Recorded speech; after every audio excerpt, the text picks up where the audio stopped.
राधे राधे दोस्तों। आज से लगभग 1000 साल पुरानी बात है। तराजूपुर नाम का एक गांव था जो एक बहती नदी के किनारे बसा हुआ था। गांव की सुंदरता का क्या कहना। वहां की लहलहाती हरी भरी फसलें दूर से ही अपनी छटा बिखेरती थी। इस गांव में तरह तरह के किसान रहते थे, साथ ही कुछ मेहनती मजदूर भी अपना जीवन बिताते थे। उन्हीं किसानों में से एक थे बगेदन लाल। बगेदन लाल बहुत ही कर्मठ किसान थे। वह अपने छोटे से खेत में सुबह से शाम तक कड़ी मेहनत करते थे और उसी खेत की पैदावार से अपने पूरे परिवार का पेट पालते थे।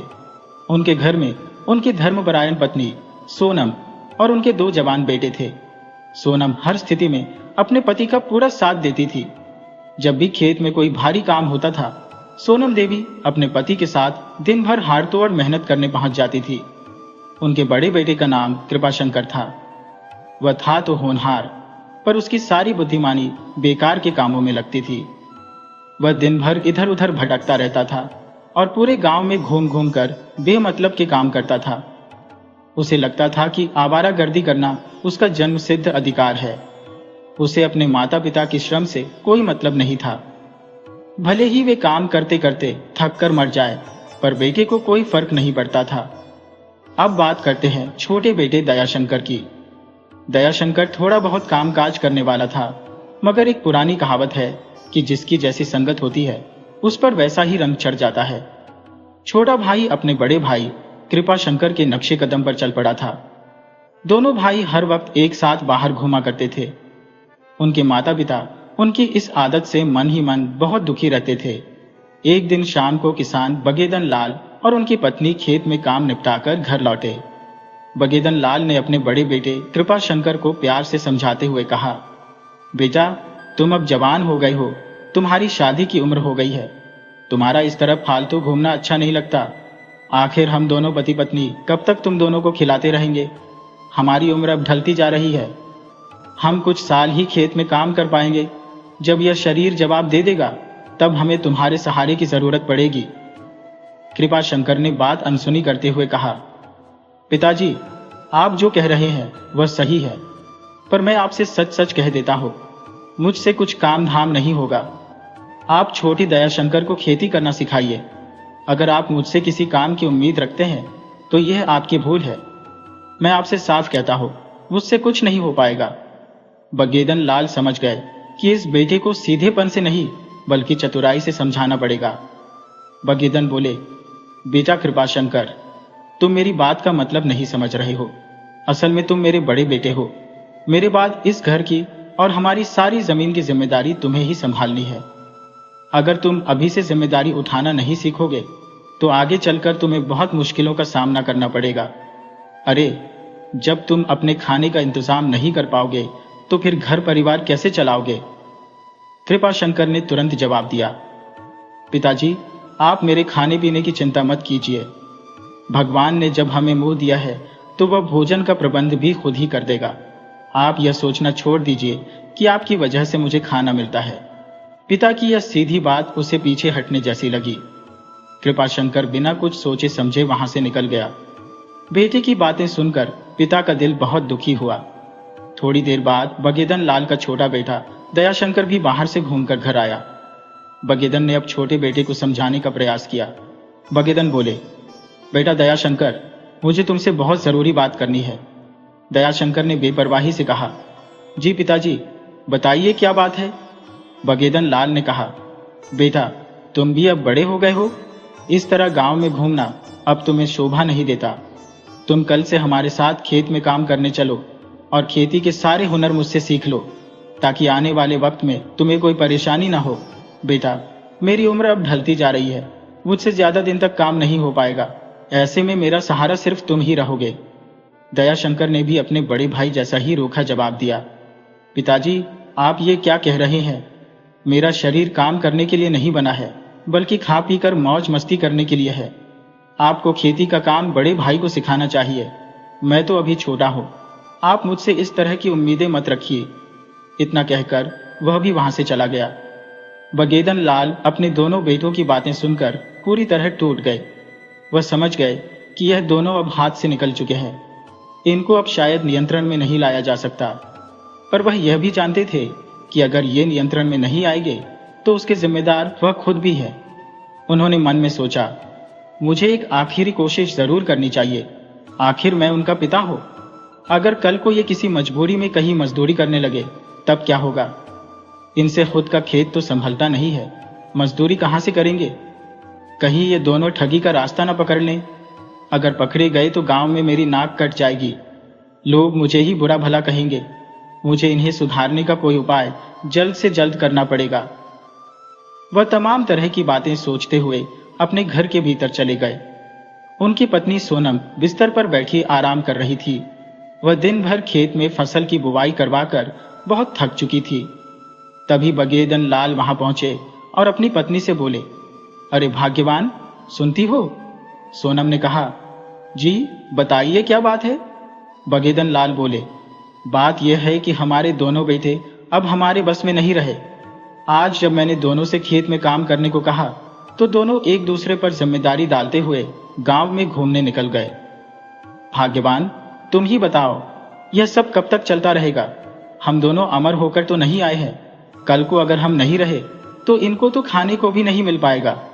सोनम देवी बोली, आपकी बात बिल्कुल सही है। इन दोनों को बिना कुछ किए खाना मिल रहा है, जिसकी वजह से ये दोनों आलसी हो गए हैं। मैं समझ गई हूं कि इन्हें कौन सी बीमारी धर ली है। बगेदन लाल ने कहा, मैं तो इन्हें समझा समझा कर हार चुका हूं, अब तुम ही इन दोनों का कुछ करो।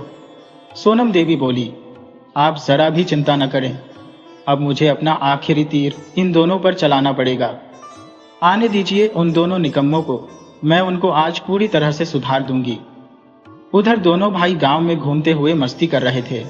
तभी उनकी नजर गांव के हलवाई मंगू की दुकान पर पड़ी। मंगू ने आज तमाम तरह की मिठाइयां बनाई थी।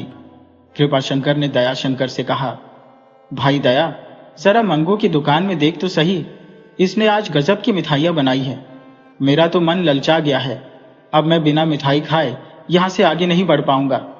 दयाशंकर बोला, भाई कृपा, तुम सही कह रहे हो, मेरा मन भी ललच रहा है, पर हमारे पास तो पैसे ही नहीं है, फिर मिठाई कैसे खाएंगे? मंगू बड़ा कंजूस है, वह बिना पैसे की अपनी दुकान से मक्खी भी नहीं देगा। कृपाशंकर ने हंसते हुए कहा, भाई तुम मुझे नहीं जानते, मंगू मक्खी क्या, अपना पूरा दुकान भी दे देगा, बस तुम मेरे साथ खड़े रहना। दोनों भाई मंगू की दुकान में पहुंचे। मंगू ने उन दोनों को दुकान पर देखा तो मन ही मन सोचा, ये दोनों कहां से आ गए? आज मेरा तो दिन खराब हो गया। ये दोनों भिखारी हैं, इनकी जेब में एक पैसा नहीं होगा, पर ये मुफ्त में मिठाई खाने आए होंगे। दयाशंकर ने पूछा, कैसे हो भैया मंगू, सब कुशल मंगल है ना? मंगू ने कहा, हाँ भैया, मेरा तो सब ठीक है, तुम दोनों अपना बताओ, यहां कैसे आना हुआ? कृपाशंकर ने एक सोची समझी चाल चली। भैया मंगू, बात यह है कि हम दोनों खुद से नहीं आए हैं, हमें गांव के सरपंच साहब ने भेजा है। दरअसल आज सरपंच साहब ने अपने घर पर एक बड़ी बैठक रखी है और उस बैठक में हमारे इलाके से सैकड़ों लोग भाग लेने आ रहे हैं। ऐसे में उन लोगों के लिए नाश्ते की व्यवस्था कराने की जिम्मेदारी हमें मिली है, इसीलिए सरपंच साहब ने हमें मिठाई लाने के लिए भेजा है। मंगू इतना सुनकर बहुत खुश हुआ। उसने सोचा, अरे वाह, आज तो मिठाई बनाते बनाते ही बिक जाएगी, आज तो बड़ा आनंद आ जाएगा। मंगू ने पूछा, भाई दया, सरपंच साहब ने कितनी मिठाई मंगवाई है? कृपाशंकर ने कहा, भाई मंगू, ज्यादा नहीं मंगवाई है, सिर्फ 2 किलो ही चाहिए। मंगू बोला, 2 किलो में क्या होगा, इतने सारे लोग आ रहे हैं, कम से कम 5 किलो तो चाहिए ही। कृपाशंकर ने कहा, भाई मंगू, हम अपने मन से कुछ नहीं ले सकते, सरपंच साहब ने जितना कहा है हम उतना ही ले जा सकते हैं, क्योंकि पैसा तो उन्हें ही देना है, इसलिए कितना लेना है यह भी वही तय करेंगे। मंगू ने कहा, ठीक है भैया, अगर ऐसी बात है तो मैं 2 किलो ही दे देता हूं। मंगू ने जल्दी से 2 किलो मिठाई दयाशंकर को थमा दी। दयाशंकर बोला, भाई मंगू, तुम मिठाई के पैसे शाम को सरपंच साहब से ले लेना। मंगू बोला, ठीक है भाई, मैं कहाँ कुछ बोल रहा हूं, तुम दोनों आराम से जाओ। कृपाशंकर और दयाशंकर वहां से तेजी से आगे बढ़ गए। धीरे धीरे समय बीता और शाम का वक्त आ गया। मंगू अपना पैसा लेने के लिए सरपंच के पास पहुंचा।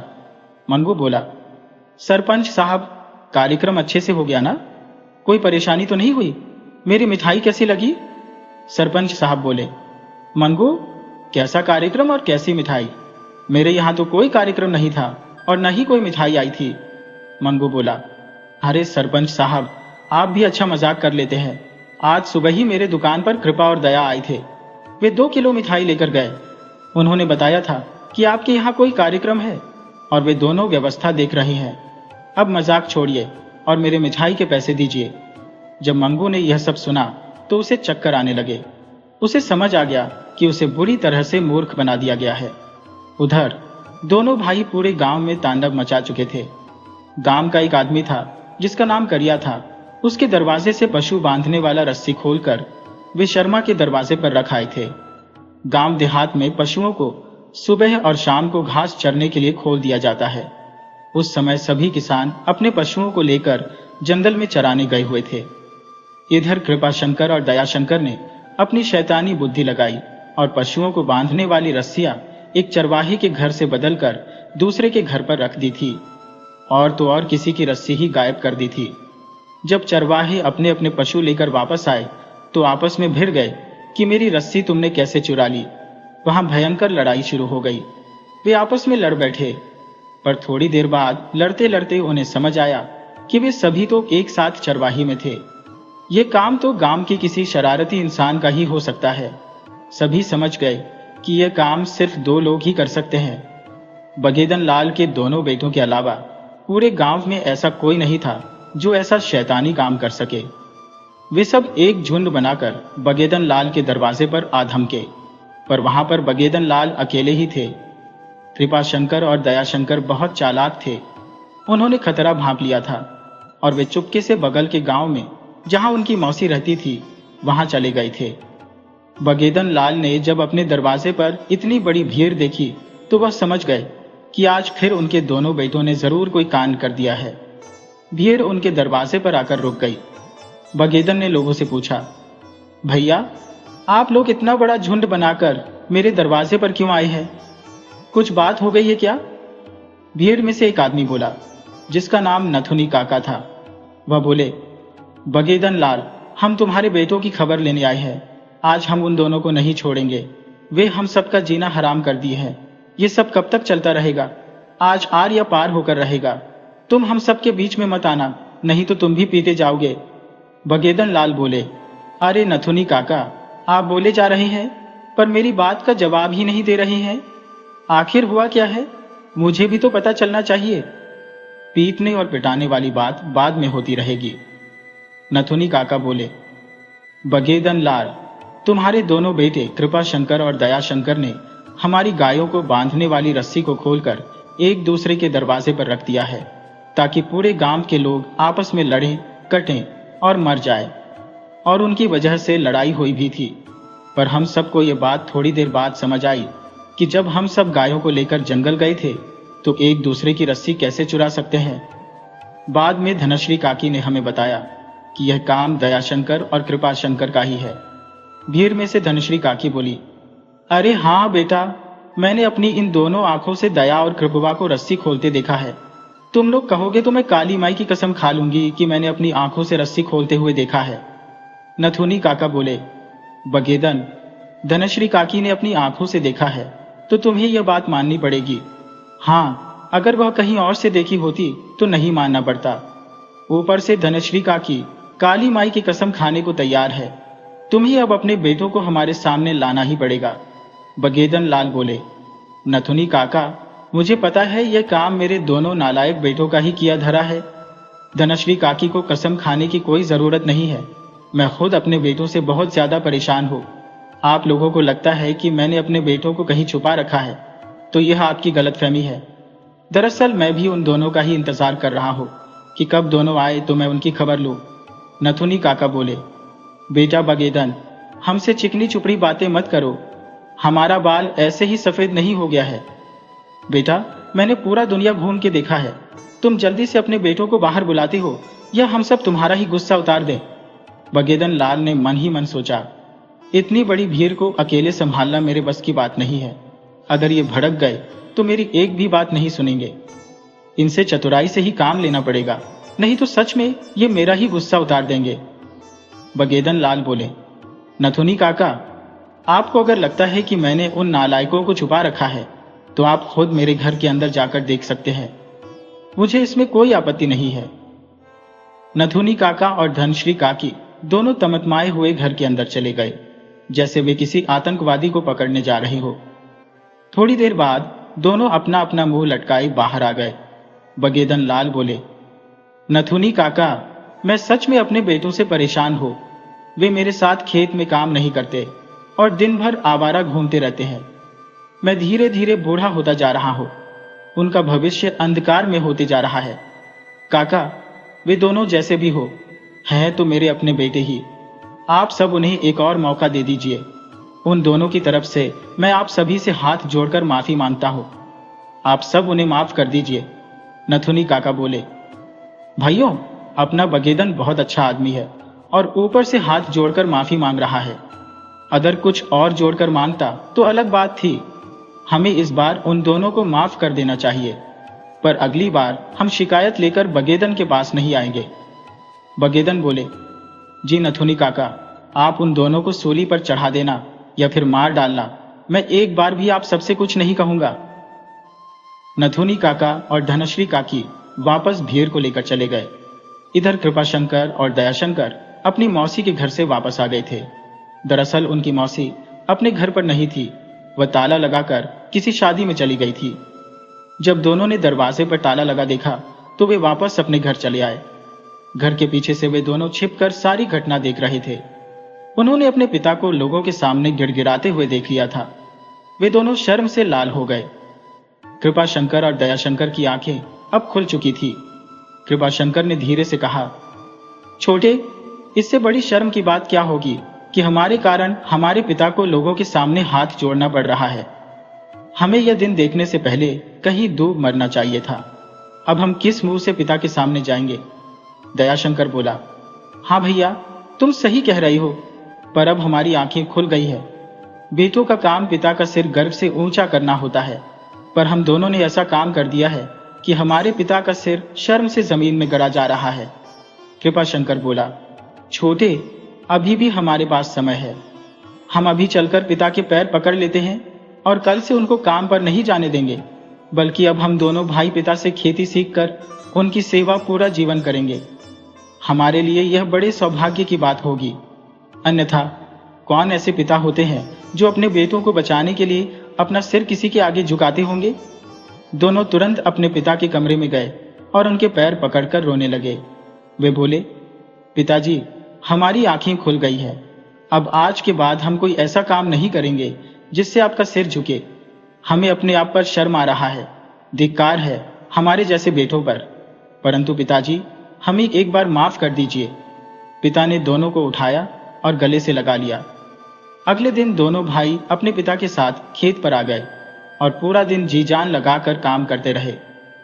बगेदन लाल अपने बेटों को इस तरह खेत में मेहनत करते देख बहुत खुश हुए। धीरे धीरे समय का पहिया अपनी रफ्तार से चलता गया। 6 महीनों के भीतर उनके दोनों बेटे खेती के हर गुण में माहिर हो गए। अब किसान और उनकी पत्नी का जीवन बहुत सुखमय तरीके से बीतने लगा। बगेदन और उनकी पत्नी अब घर पर ही रहते और आराम करते। अगर वे कभी खेत का काम करने के विषय में सोचते भी तो उनके दोनों बेटे उनसे नाराज हो जाते। दोनों बेटे कहते, हमारे रहते आप दोनों कुछ नहीं करोगे, अब आप लोग सिर्फ आराम करें और भगवान का भजन कीर्तन करें। दोनों भाई मन लगाकर मेहनत करते थे। उनकी मेहनत के कारण उनके खेत में बाकी खेतों से कहीं ज्यादा अनाज पैदा होने लगा। बगेदन के बेटों की मेहनत का फल थोड़े ही दिनों में दिखने लगा था। बगेदन ने अपने जीवन में कभी इतना अनाज नहीं उगाया था जितना उनके बेटे उगा देते थे। वह दोनों का काम देखकर बहुत प्रसन्न थे। जब बगेदन खुद खेती किया करते थे तब उनके यहाँ गुदरी नाम का एक धूर्त व्यापारी अनाज लेने आता था। वह व्यापारी अपनी पुरानी आदत के अनुसार अनाज लेने बगेदन के पास पहुंचा। गुदरी ने बगेदन से पूछा, और भैया बगेदन, कैसे हो? सब हालचाल बढ़िया? अरे, तुम्हें तो खेत में होना चाहिए। तुम यहाँ घर पर क्या कर रहे हो? खेती बाड़ी का काम छोड़ दिए क्या? बगेदन बोले, अरे नहीं सेठ जी, खेती बाड़ी मेरे दुश्मन छोड़े। भला मैं अपनी पुरखों की संपत्ति कैसे छोड़ सकता हूँ? मेरे पुरखों ने अपने खून पसीने से 5 बीघा खेत बनाया है, भला मैं उसे कैसे छोड़ सकता हूँ? गुदरी सेठ बोले, अरे भैया, मेरा मतलब वह नहीं था। दरअसल खेतों की फसल कट चुकी है और अब बुवाई का समय चल रहा है। ऐसे में तुम्हें तो अपना अपना खेत बोना चाहिए ना, तुम घर पर बैठे हो। बगेदन बोले, सेठ जी, अब मेरा समय बदल गया है। दरअसल मेरे 2 जवान बेटे हैं, मैंने अपना काम उन्हीं के जिम्मे सौंप दिया है और मैं खुद घर पर बैठकर भगवान का भजन कर रहा हूँ। सेठ गुदरी बोले, वह सब बात छोड़ो बगेदन लाल, हम सीधे मुद्दे पर आते हैं। दरअसल मैं अनाज खरीदने चला था और तुम इस गांव में मेरे सबसे खास आदमी हो, तो मैंने सोचा सबसे पहले मैं तुम्हारा ही अनाज खरीद लूं। बताओ क्या भाव है और उसका वजन कब कराऊं? बगेदन बोले, सेठ जी, बात यह है कि अब मैं खेती नहीं करता। आपको अगर फसल खरीदनी है तो मेरे बड़े बेटे से मिलना होगा। अब हमारे परिवार का मालिक वही है, आप उसी से मिलकर इस विषय पर बात करें, क्योंकि खेतों में मेहनत वही करता है तो उस हिसाब से उसका मालिक भी वही है। असल में गुदरी सेठ एक बहुत ही धूर्त व्यापारी था। वह सीधे सादे किसानों को बहुत बुरी तरह से ठगता था, पर किसानों को उसकी भनक भी नहीं लग पाती थी। उसने मन ही मन सोचा, लगता है ये बगेदन लाल मेरे हाथ से निकल जाएगा, क्योंकि इसके बेटे मुझे कभी अपना अनाज नहीं देंगे। मैंने उनके बारे में सुना है कि पहले वे बहुत बदमाश थे, पर अब बदल गए हैं। उनके पास जाना मेरे लिए ठीक नहीं है। अगर गलती से चला भी गया तो वे पिछले वर्ष के दिए हुए अनाज का हिसाब ले लेंगे। भलाई इसी में है कि मैं यहां से तुरंत निकल जाऊं। गुदरी सेठ खतरा भांपकर वहां से चला गया। शाम को बगेदन लाल के दोनों बेटे खेत का काम निपटाकर घर लौटे। उनकी मां सोनम देवी ने उन्हें प्यार से खाना परोसा। दोनों ने चाव से मां का बनाया भोजन किया। थोड़ी देर बाद अपनी आदत के अनुसार कृपा शंकर और दयाशंकर अपने पिता के कमरे में गए। बेटों को देखकर बगेदन लाल बोले, अरे बेटा, तुम्हें कुछ बताना था? कृपा शंकर बोला, जी पिताजी, बोलिए क्या बात है? बगेदन लाल बोले, बेटा, आज हमारा अनाज का पुराना व्यापारी आया था जिसका नाम गुदरी लाल है। वह अनाज तौलने की बात कर रहा था। मैंने उसे खेत पर भेज दिया था। कुछ बात हुई? वह कब अनाज तौल कर ले जाएगा? कृपा शंकर बोला, पिताजी, गुदरी सेठ तो हमारे खेत पर नहीं आए थे, तो हम अनाज बेचने की बात कैसे करते? बगेदन बोले, परंतु बेटा, वह तो मुझसे बोलकर गए थे कि मैं अभी जाकर आपके बड़े बेटे से अनाज की कीमत तय कर लेता हूं। फिर उन्होंने तुमसे मुलाकात क्यों नहीं की? बेटा कृपा शंकर, मुझे तो दाल में कुछ काला लग रहा है। तभी बगेदन का छोटा बेटा दयाशंकर बोला, पिताजी, दाल में काला नहीं बल्कि पूरी दाल ही काली है। बगेदन बोले, बेटा दयाशंकर, साफ साफ बताओ, मैं तुम्हारी बात नहीं समझा। दयाशंकर बोला, पिताजी, गुदरी सेठ एक धूर्त सेठ है। वह हमारे गांव तराजूपुर में सिर्फ अनपढ़ लोगों की फसल खरीदता है। इस बात से आपको कुछ समझ नहीं आता? बगेदन बोले, नहीं बेटा, मैं तुम्हारी बात नहीं समझ पा रहा हूं। दयाशंकर ने समझाया, पिताजी, वह अनपढ़ लोगों से धोखाधड़ी का काम करता है, पर जो पढ़ा लिखा है उसके आसपास भी नहीं फटकता। इसी बात से पता चलता है कि वह एक ठग व्यापारी है। उसने आपको भी पहले ठगा है, इसी कारण वह हमसे नहीं मिला, अन्यथा वह हमसे मिलकर जाता। फसल लेने देने की तो बात ही अलग थी। वह जानता है कि हम दोनों भाई आपके साथ हुई ठगी का हिसाब भी उससे वसूल कर सकते हैं, इसी कारण वह हमसे बिना मिले चला गया। बगेदन बोले, बेटा, तुम सही बोल रहे हो। तभी मैं कहूं, वह बिना मिले कैसे चला गया? जरूर उस ठग ने मुझे भी ठगा है। कृपाशंकर ने अपने छोटे भाई से कहा, दयाशंकर, तुम सुबह शहर चले जाओ और अपना अनाज बेचने का कोई प्रबंध करो। हम गुदरी को अपना अनाज नहीं देंगे। दयाशंकर बोला, ठीक है भैया, मैं कल ही शहर जाकर अपना अनाज किसी ईमानदार व्यापारी के हाथों बेच आऊंगा। अगले दिन दयाशंकर शहर के लिए निकल गया। शहर गांव से लगभग 20 किलोमीटर की दूरी पर था। आज से 1000 साल पहले मोटर गाड़ी, जीप या साइकिल सबके पास नहीं हुआ करती थी। आने जाने का साधन बड़े बड़े जमींदारों तथा व्यापारियों के पास होता था। आम इंसान अपना सफर पैदल ही तय करता था, तो दयाशंकर पगडंडियों के रास्ते शहर की तरफ चला जा रहा था। रास्ते में एक बहुत ही सुंदर जंगल भी पड़ता था। उसे शहर पहुंचते पहुंचते दोपहर का वक्त हो गया था। सुबह का चला दोपहर तक शहर पहुंचा। दयाशंकर लगातार चलने के कारण काफी थक चुका था। तभी उसे एक बड़ा पेड़ दिखा जिसके नीचे दो लोग पहले से आराम कर रहे थे। दयाशंकर ने सोचा कि हमें थोड़ी देर इस पेड़ के नीचे आराम कर लेना चाहिए। आराम करने के बाद अनाज के व्यापारी को ढूंढने निकलूंगा। दयाशंकर उस पेड़ के नीचे जाकर बैठ गया। वहां पहले से आराम कर रहे दो लोग आपस में कुछ बातें कर रहे थे।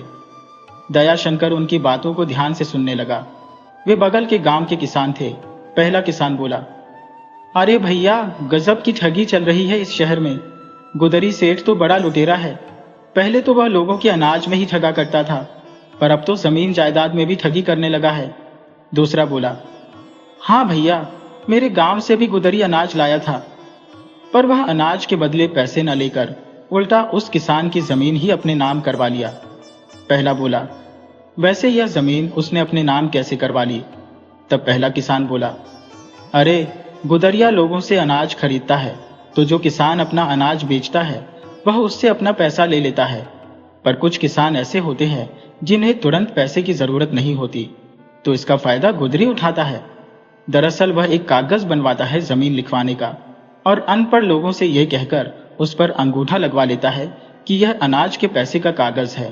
वह कहता है कि अगर लिखा पढ़ी नहीं रहेगी तो हो सकता है मैं 6 महीने बाद पैसा वापस न करूं, तो तुम्हारे पास क्या सबूत रहेगा कि तुमने मुझे अनाज दिया है?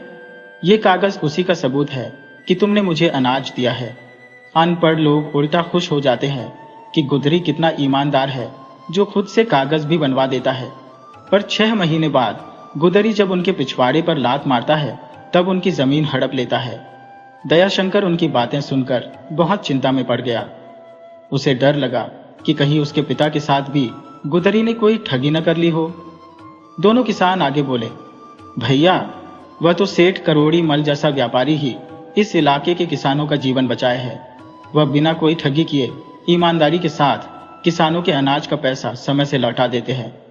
दूसरा किसान बोला, वही जानते हो तुम बस ना। अरे, गुदरी ने एक और बड़ा कांड किया है।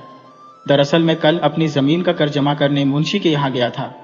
वहां मैंने देखा कि गुदरी भी था। वह तराजूपुर के किसी किसान की 5 बीघा जमीन अपने नाम करवा लिया है। मैंने पूछा कि भैया गुदरी, ये किसकी जमीन है?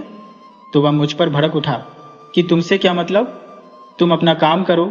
मैं वहां से चला आया। जब दयाशंकर ने तराजूपुर गांव की बात सुनी तो उसके पैरों तले जमीन खिसक गई। उसे 5 बीघा जमीन की बात सुनकर अपने पिता की चिंता होने लगी। उसने उस आदमी से पूछना चाहा, अरे भैया, मनोहरपुर में किसकी जमीन लूटी है गुदरी सेठ ने? किसान ने झल्लाकर कहा, गजब मूर्ख लड़का है, तुम्हें पता नहीं, 2 लोगों की आपस की बात नहीं सुननी चाहिए।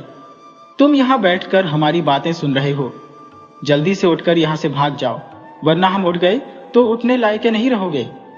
दुष्ट, बदमाश, भाग जल्दी यहां से। दयाशंकर अपने गांव से काफी दूर था। वह इलाका उसका नहीं था। उसने वहां से भागने में ही अपनी होशियारी समझी। दयाशंकर तुरंत उठकर वहां से चल दिया। वह अपने मन में विचार करता हुआ चला जा रहा था कि हो ना हो, जरूर गुदरी सेठ ने मेरे पिता की जमीन लिखवा ली होगी।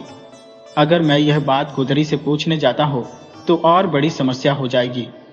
हो सकता है लोक लाज के कारण जमीन लिखवाने के बाद भी वह अभी शांत बैठा है। अगर मैं चला गया तो वह कल ही मेरे घर और खेत से मुझे बेदखल कर देगा।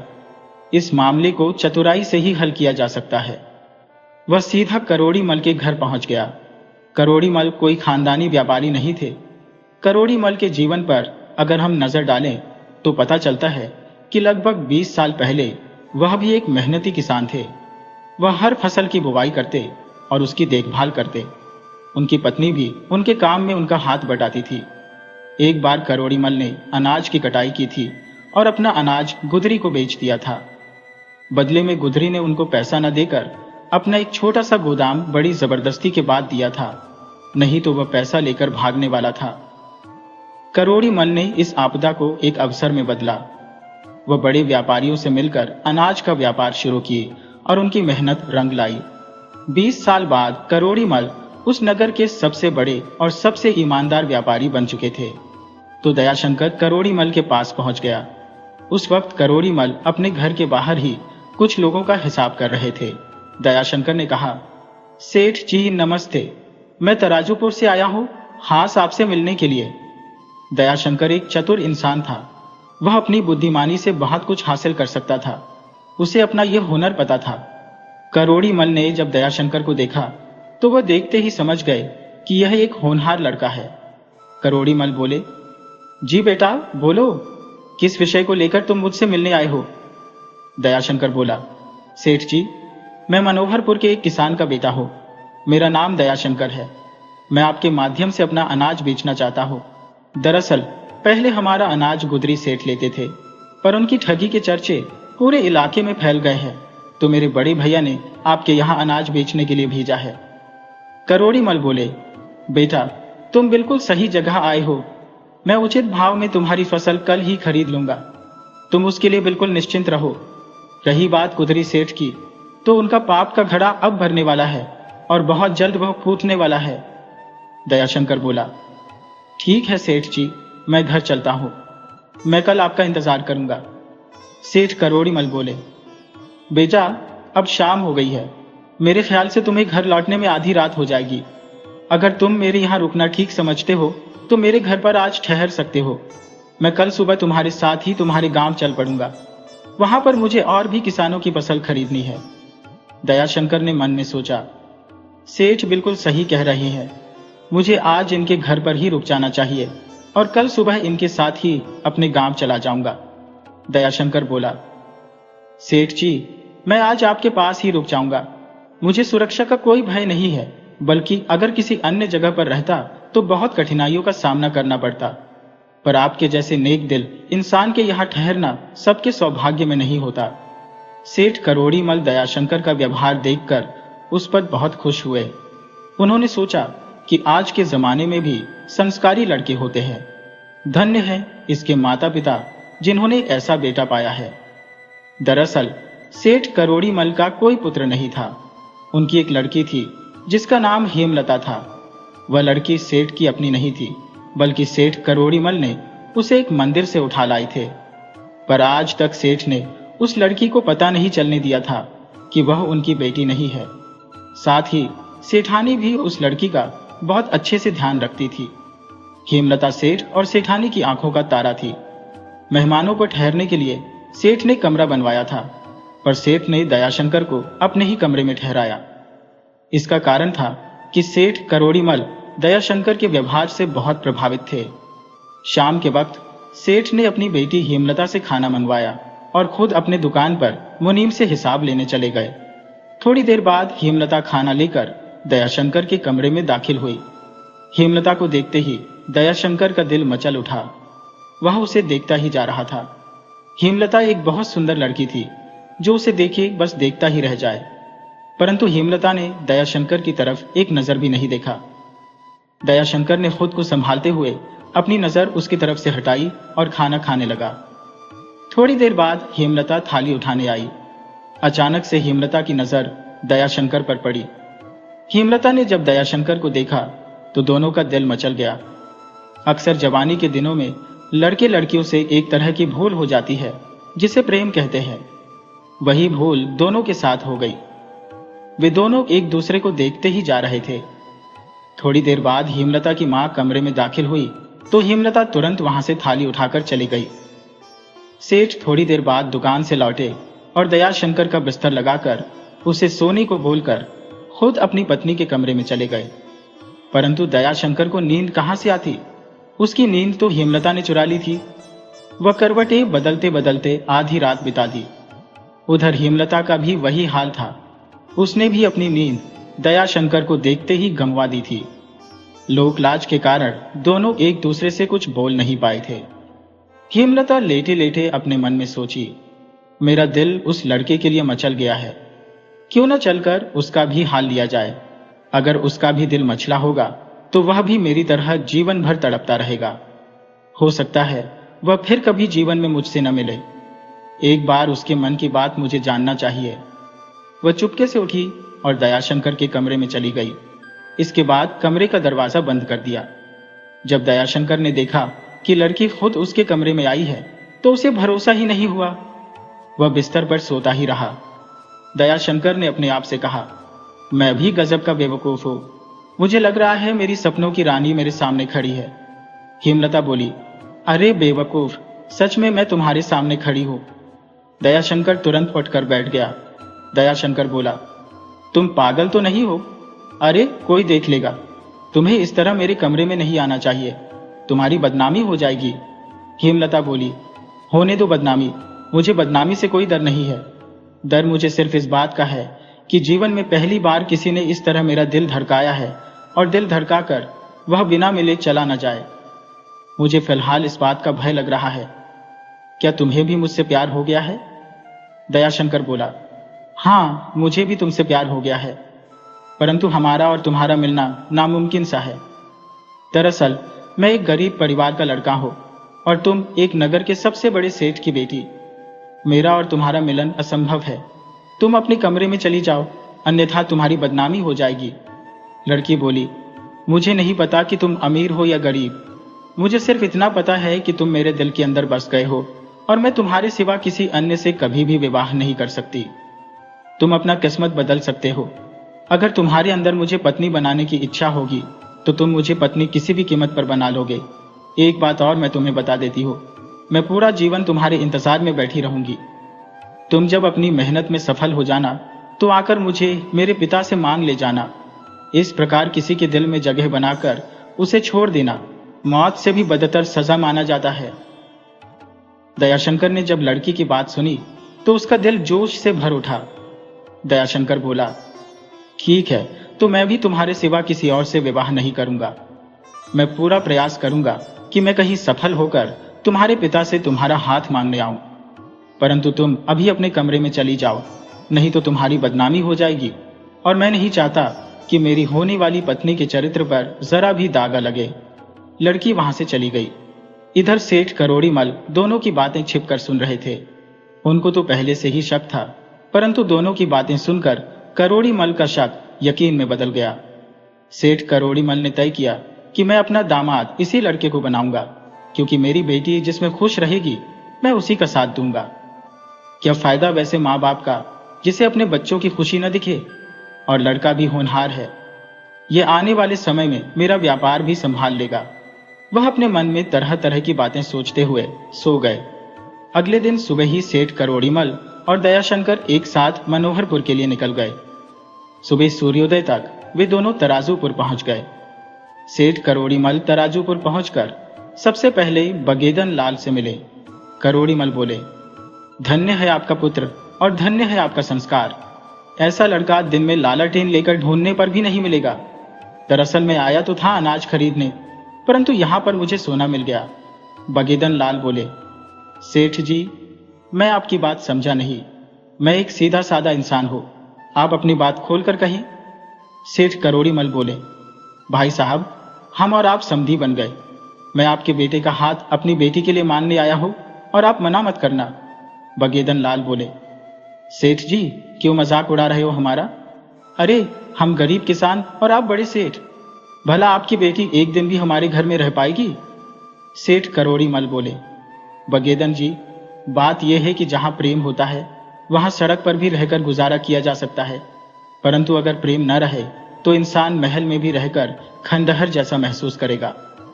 दरअसल आपका बेटा मेरी बेटी को पसंद करता है।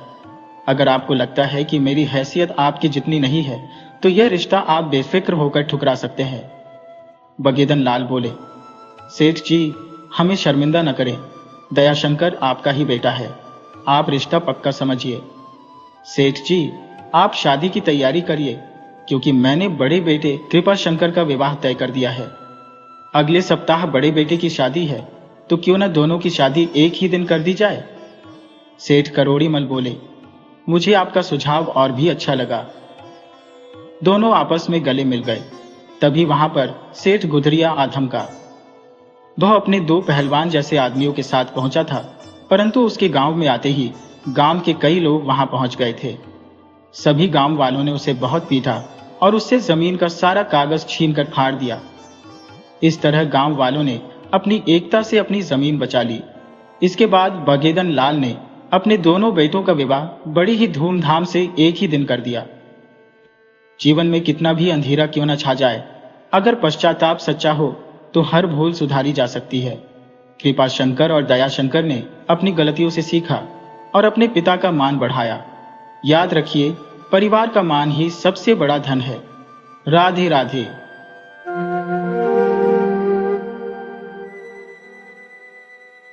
नमस्कार मेरे प्यारे दोस्तों, KTV स्टोरी में आपका हार्दिक स्वागत है। हम हर रोज आपके लिए एक ऐसी कहानी लेकर आते हैं जो आपको रिश्तों की गहराई, धोखे की कड़वाहट और सच्चाई की मीठी जीत का एहसास कराती है। ये कहानी है एक भोले भाले सेठ, उनके भरोसेमंद मुनीम और उनकी नादान बेटी के जीवन की। कहानी शुरू करने से पहले आपसे एक छोटी सी गुजारिश है।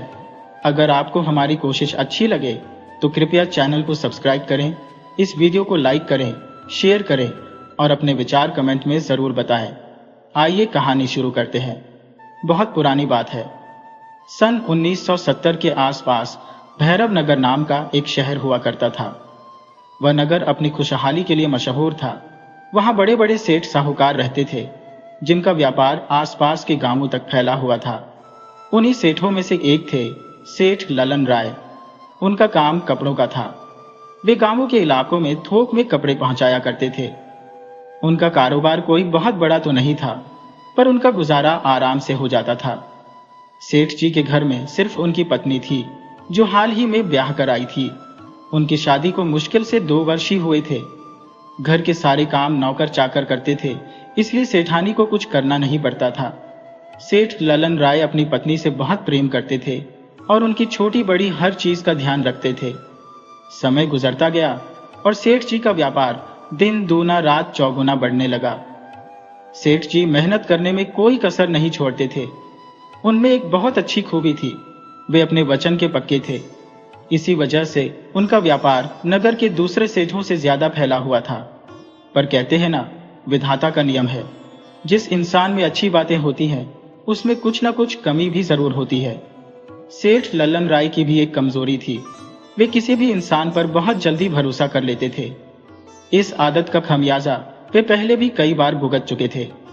एक शाम सेठ जी गांव के इलाके से व्यापार का काम निपटाकर लौटे। वे बहुत ज्यादा थके हुए थे। सेठानी ने उन्हें बड़े प्यार से भोजन परोसा। खाने के बाद सेठ जी ने पूछा, सेठानी जी, घर में सब नौकर चाकर ठीक से अपना काम कर रहे हैं ना? सेठानी थोड़ा रोकते हुए बोली, आपको बस नौकर चाकर की फिक्र रहती है। मेरी फिक्र आपको जरा भी नहीं है। मुझे तो लगता है आप मुझसे प्यार ही नहीं करते। सेठ जी तुरंत बोले, अरे नहीं, ऐसा सोचना भी मत। ये सारी धन दौलत आप ही की तो है। मैं दिन रात मेहनत भी तो आप ही के लिए करता हूँ। भला आपके सिवा इस दुनिया में मेरा कौन है? आपको पता ही है, जब मैं महज 8 वर्ष का था तभी मेरे माता पिता मुझे अनाथ छोड़कर इस दुनिया से चले गए थे। आपके अलावा मेरा कोई नहीं है, इसलिए अपने मन में ऐसे ख्याल लाने की सोचना भी मत। सेठानी बोली, आप मेरी बात समझे नहीं, मैं कुछ और कहना चाहती हूँ। सेठ जी ने कहा, जो कहना है खुलकर कहो, इस कमरे में हमारे अलावा कोई नहीं है। तब सेठानी थोड़ी भावुक होकर बोली, एक औरत की कुछ और भी जरूरतें होती हैं। हमारी शादी को 4 वर्ष हो गए, पर आज तक मेरी गोद में एक भी बच्चा नहीं खेला। आपने तो इस बात को लेकर कभी गंभीरता दिखाई ही नहीं। आखिर क्या फायदा इतना धन दौलत होने का जब उसका कोई वारिस ही ना हो? इतना बड़ा कारोबार किस लिए है? सेठ जी यह सुनकर कुछ देर शांत रहे, फिर थोड़े प्यार भरे शब्दों में बोले, ठीक है, तो हम आज ही उसका प्रबंध करते हैं। इसके बाद सेठ और सेठानी एक दूसरे में खो गए। रात के तीसरे पहर तक वे बिस्तर पर रहे और फिर थक हार कर सो गए। अगले दिन सेठ जी उठे और अपने काम धंधे में लग गए। उन्हें अपने काम के लिए एक मुनीम की सख्त जरूरत थी, पर उन्हें कोई भरोसेमंद मुनीम मिल ही नहीं पा रहा था। उन्होंने बहुत खोजबीन की, मगर जो भी मुनीम आया वह जल्द ही घपलाबाजी करते पकड़ा गया। आज तक 1 महीने से ज्यादा कोई मुनीम उनके पास टिका नहीं था। ये बात सेठ जी के लिए बहुत बड़ी चिंता बन गई थी। एक बार सेठ जी अपने से किसी बड़े सेठ के कारखाने से माल लेने गए। वहां उन्होंने देखा कि करीब 15 वर्ष का एक लड़का कारखाने में बहुत मेहनत से काम कर रहा था। सेठ जी ने उसे अपने पास बुलाया और पूछा, बेटा, तुम्हारा नाम क्या है? तुम्हारे माता पिता तुम्हें स्कूल नहीं भेजते क्या? इतनी कम उम्र में तुम यहाँ क्यों काम करते हो? लड़का बोला, सेठ जी, मेरा नाम घुरफेकन लाल है। मेरे माता पिता इस दुनिया में नहीं है। मेरा जन्म अनाथालय में हुआ और मैं वहीं पला बढ़ा, पर कुछ समय बाद वहां मेरे साथ बुरा बर्ताव होने लगा, इसलिए मजबूरी में मुझे यहाँ काम करना पड़ा। सेठ जी को उसकी दुख भरी कहानी सुनकर दया आ गई। उन्होंने मन ही मन सोचा कि अगर मैं इसे अपने घर ले जाता हूं तो इसकी जिंदगी संवर जाएगी और साथ ही मेरे मुनीम की तलाश भी खत्म हो जाएगी। ये लड़का अनाथ है, मेरे सिर पर इसका साया भी हो जाएगा। एक साथ कई लाभ देखकर सेठ जी बोले, बेटा, क्या तुम मेरे साथ मेरे घर चल सकते हो? वहां तुम्हें कारखाने का कोई काम नहीं करना है। तुम्हें बस मेरे बही खातों का हिसाब किताब रखना है। देखने से तुम पढ़े लिखे लगते हो। घुरफेकन तुरंत बोला, हाँ सेठ जी, मैं आपके साथ चलने को राजी हूं। मैं ज्यादा तो नहीं पढ़ा लिखा हूं, पर आपका हिसाब किताब रखने जितना जरूर पड़ा हो। सेठ जी उसे तुरंत लेकर चलने लगे, मगर उस कारखाने के मालिक सेठ ने घुरफेकन को रोक लिया। वह बोले, कहां जा रहा है? तेरा काम कौन करेगा? तेरा मरा हुआ बाप करेगा या तेरी मरी हुई मां? अरे, मैंने तुझे 5,000 रुपये देकर अनाथालय से खरीद कर लाया हो। चुपचाप काम पर लग जा। उन्होंने सेठ ललन राय से कहा, सेठ जी, आप क्यों इन छोटे लोगों के मुंह लगते हैं?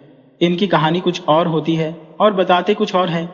आप अपना माल लेकर जाइए और अपने व्यापार पर ध्यान दीजिए। सेठ ललन राय ने बड़े सेठ से कहा, सेठ जी, ये लड़का मुझे पसंद आ गया है। अब इसकी कहानी क्या है वह राम जाने। आप अपने 5,000 रुपये मुझसे ले लीजिए, मुझे कोई तकलीफ नहीं है।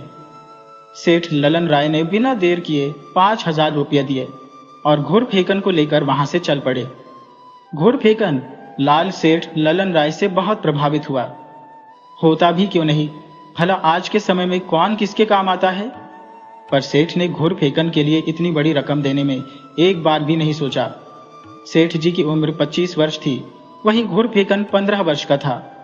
सेठ घुरफेकन को लेकर घर आ गए और उसे सेठानी के पास ले गए। सेठानी ने पूछा, यह कौन है? इसे कहां से ले आए? सेठ जी बोले, इसका नाम घुरफेकन लाल है। यह आज से हमारे परिवार का सदस्य है और साथ ही हमारे बही खातों का मुनीम भी। घुरफेकन अब सेठ जी के यहां रहने लगा। सेठ ललन राय उसे बिल्कुल अपने छोटे भाई की तरह रखते थे। सेठानी उसे अपने बेटे जैसा मानती थी। दोनों उसे खूब लाड प्यार देते थे और उसकी हर जरूरत पूरी करते थे। धीरे धीरे समय बीता। मुनीम घुरफेकन अब 20 वर्ष का हो गया था। अब सेठ जी का कारोबार लगभग वही संभालने लगा था। सेठ जी उसे अपने साथ हर जगह घुमा चुके थे, इसलिए हर कारोबारी उसे पहचानने लगा था। सेठ जी उसे मुनीम नहीं बताते थे, बल्कि सबको बताते थे कि यह मेरा छोटा भाई है। एक बार मुनीम घुरफेकन गांव के इलाके से पैसे वसूल कर भैरव नगर लौट रहा था, पर लौटते लौटते उसे काफी शाम हो गई थी।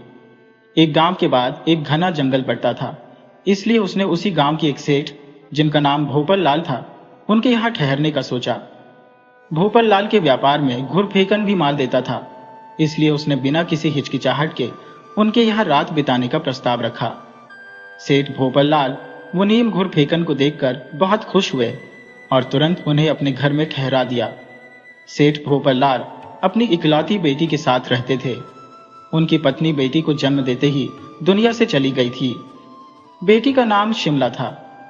वह देखने में बहुत सुंदर थी, जो भी उसे देखता ही रह जाता। शाम को भोपल लाल ने अपनी बेटी से भोजन लाने को कहा। बेटी भोजन लेकर आई। घुरफेकन और भोपल लाल ने खाना खाया। भोजन के बाद जब बेटी थाली उठाने आई तो घुरफेकन की नजर शिमला पर पड़ी। उसे देखते ही घुरफेकन का दिल जोर से धड़क उठा। वह कुछ देर तक उसे ही देखता रहा। घुरफेकन भी जवान था और शिमला की नजर भी उस पर पड़ी। दोनों कुछ देर तक एक दूसरे को देखते रहे। थोड़ी देर बाद जब शिमला के पिता अंदर गए तो दोनों एक दूसरे को संभालते हुए अपनी नजरें दूसरी तरफ फेर लिए। रात को सोने का समय हुआ। सेठ भोपल लाल तो सो गए, पर घुरफेकन और शिमला के दिल में उथल पुथल मची थी। उन्हें नींद कहां से आती? वे एक दूसरे को पहली नजर में ही अपना दिल दे चुके थे। कुछ देर लेटे लेटे घुरफेकन ऊब गया। वह बाहर गया और बटका में बैठ गया। इधर शिमला ने भी देखा कि उसका दिल धड़काने वाला बाहर बैठा है। पिता सो रहे हैं। उसने मौका देखकर सोचा कि अगर मैंने आज इससे अपने दिल की बात नहीं कही तो पूरी जिंदगी इसकी याद में जलती रहूंगी। जलने से अच्छा है कि चलकर इसे अपनी दिल की बात बता दूं। वह बाहर बटका में आई। घुरफेकन की तो जैसे सांस ही रुक गई। उसे यकीन ही नहीं हो रहा था कि यह लड़की मेरे पास आकर बैठी है। घुरफेकन बोला, आप इतनी रात में बाहर क्यों आई है? लड़की बोली, आपसे अपने दिल की बात बताने आई हो। मैंने आपको पहली नजर में ही अपना पति मान लिया है। आप मुझे अपनी पत्नी के रूप में स्वीकार करें और अपने बड़े भाई सेठ ललन राय को मेरे पिता के यहाँ भेजें। वे इज्जत के साथ मेरे घर आकर मेरा हाथ मांग ले। घुरफेकन बोला, परंतु यह संभव नहीं है। मेरा कोई नहीं है। मेरे माता पिता इस दुनिया में नहीं है और मैं कोई सेठ भी नहीं हूँ। मैं तो सेठ ललन राय का मुनीम हूँ। आपके पिता कभी भी आपकी शादी मुझसे नहीं करेंगे। लड़की बोली, आप इंसान तो है ना? प्यार धन दौलत और रुतबा देखकर नहीं होता। आप कोशिश तो कीजिए। घुरफेकन बोला, ठीक है, मैं अपने सेठ से कुछ नहीं कह सकता, परंतु सेठानी मुझे अपने बेटे जैसा मानती है। अगर मैं उनसे कहूंगा तो वह जरूर हमारी शादी करवा देंगी।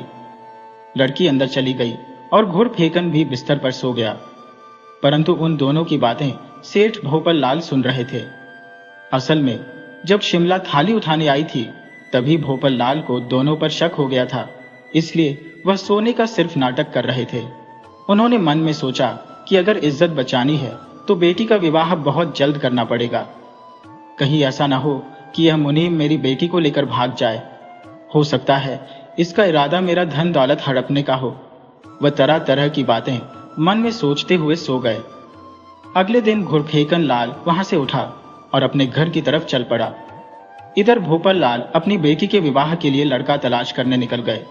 उन्होंने एक बड़े सेठ के यहाँ अपनी बेटी का रिश्ता पक्का कर दिया। घर आने के बाद उन्होंने अपनी बेटी से बताया कि बेटी, तुम्हारी शादी तय हो गई है। अगले सप्ताह विवाह है। बेटी ने जब यह सुना तो उसके पैरों तले की जमीन खिसक गई। वह समझ गई कि पिता ने उस दिन उन दोनों की बात सुन ली थी, परंतु अब कर भी क्या सकती थी। उसने सब कुछ भगवान के भरोसे छोड़कर खुद को शांत कर लिया। इधर घुरफेकन लाल खोया खोया सा रहने लगा। उसने अपनी बात सेठानी से भी नहीं बताई, परंतु सेठ लल्लन राय को शक हुआ कि जरूर यह किसी को अपना दिल दे आया है।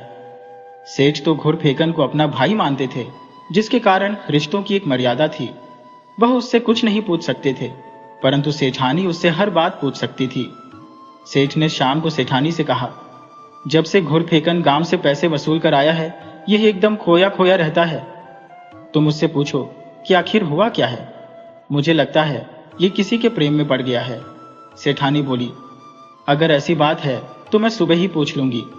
अगर वैसा हुआ तो मैं खुद जाकर उस लड़की के पिता से अपने घुरफेकन के लिए उसका हाथ मांगकर अपने घर की बहू बना लूंगी। सुबह घुरफेकन भोजन करने आया। सेठानी ने उसे प्रेम से भोजन कराया। खाने के बाद जब घुरफेकन उठकर बाहर जाने लगा तभी सेठानी बोली, घुरफेकन, तुमसे कुछ बात करनी है। घुरफेकन बोला, जी भाभी माँ, बोलिए क्या बात करनी है। सेठानी बोली, तुम जब से गांव से पैसे का तगादा कराए हो खोए खोए से रहते हो। क्या बात है, कहीं किसी ने तुम्हारा दिल तो नहीं चुरा लिया है। घुरफेकन शर्मा गया। सेठानी उसके शर्माने का कारण समझ गई। वह बोली, कौन है वह लड़की, मुझे बताओ। मैं उसके पिता से तुम्हारे लिए उसका हाथ मांगने आज ही जाऊंगी। इन सब कामों में देर नहीं करते। इधर तुम उसके प्रेम में खोए रहोगे, उधर कोई और उसे लेकर चला जाएगा। घुरफेकन ने बताया कि सेठ भोपल लाल की एक बेटी है जिसका नाम शिमला है। उसी ने मेरा दिल चुरा लिया है। परंतु भाभी माँ, उसके पिता अपनी बेटी मुझे नहीं देंगे। वह एक सेठ है और मैं एक मामूली सा मुनीम। भला कोई सेठ अपनी बेटी का विवाह एक मुनीम से करेगा। सेठानी भड़कते हुए बोली, कौन कहता है कि तुम एक मुनीम हो। मैं उसका मुंह नोच दूंगी। तुम सेठ जी के छोटे भाई हो और मेरे प्यारे देवर। नगर में ऐसा कोई सेठ नहीं है जो सेठ ललन राय के घर तुम्हारे रिश्ते के लिए ना आया हो। पर हम जानबूझकर तुम्हारा विवाह नहीं कर रहे थे कि जब तक तुम्हें तुम्हारी पसंद की लड़की न मिले तब तक हम तुम्हारा विवाह नहीं करेंगे। अब समय बर्बाद मत करो, मुझे तुरंत उस सेठ के पास लेकर चलो। मुनीम घुरफेकन सेठानी को लेकर भोपल लाल के घर के लिए चल पड़ा। वहां भोपल लाल के घर के बाहर बहुत भीड़ लगी थी। आज उनकी बेटी की शादी थी, परंतु नगर के एक बड़े सेठ ने यह कहकर विवाह से मुंह मोड़ लिया था कि तुम्हारी औकात नहीं है कि तुम अपनी बेटी का विवाह मेरे बेटे से करो। भोपल लाल की इज्जत की धज्जियां उड़ गई थी। वह सिर पकड़कर घर के बाहर ही लोगों के बीच में बैठे थे। अंदर बेटी शिमला बहुत खुश थी कि जो प्रार्थना मैंने भगवान से की थी उन्होंने सुन ली। मेरा प्रेम सच्चा है, भगवान भी मुझे मेरे प्यार से मिलाना चाहते हैं।